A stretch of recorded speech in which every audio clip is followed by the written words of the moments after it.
C'est devenu pour Nasser bien plus qu'un simple conseiller. Salut ChatGPT, est-ce que tu te rappelles que je recherche un emploi et qu'est-ce que tu peux me dire sur mon parcours? Tu es en recherche d'emploi, notamment dans la communication digitale. Tu as un master. Ce jeune de 24 ans, tout juste diplômé, interroge son application ChatGPT pour chacune de ses candidatures. En fait, j'utilise depuis très longtemps, du coup, il sait que c'est pas très recommandé, mais je laisse les données. Du coup, il sait un peu si ça me correspond. Et là, je vais lui dire ce que je vais faire.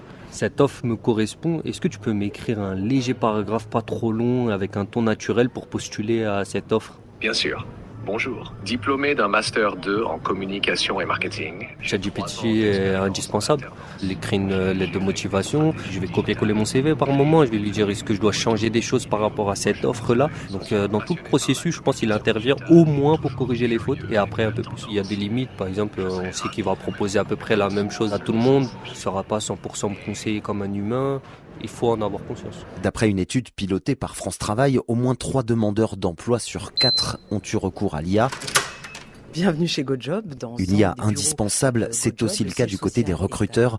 Dans les bureaux parisiens de l'agence d'intérim GoJob, une vingtaine de salariés, ce ne sont pas eux qui filtrent les candidatures, mais une intelligence artificielle baptisée Aglaé. Aglaé, elle a 2 fonctions principales. Eve Arakelian, directrice marketing de l'agence. La première, c'est Aglaé Matcher, qui va du coup nous permettre d'aller chercher dans notre base de données de candidats, les candidats qui vont correspondre a priori le mieux à ce poste. CV, compatibilité avec le poste, disponibilité, taux de réponse, l'IA fait un premier tri avant de contacter les candidats sélectionnés par message. L'IA va engager une conversation avec les candidats pour valider certains prérequis du poste et s'assurer qu'effectivement le candidat est un bon match. Ce n'est qu'à la dernière étape que les candidats ont un premier échange avec un humain. Oui, bonjour Norélan, c'est Amanda. Tout un processus de recrutement qui permet à l'agence d'intérim à la fois un gain de temps et de productivité. Nous, on va traiter en moyenne un besoin d'un client en à peu près 24 minutes, quand dans une agence traditionnelle, on peut imaginer que ça prend plusieurs jours.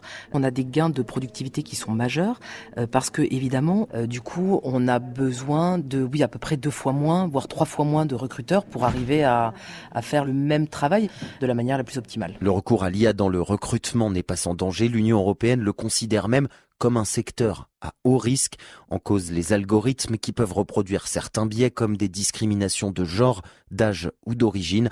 À partir de 2026, les entreprises qui l'utiliseront pour recruter devront être plus transparentes sur leurs méthodes sous peine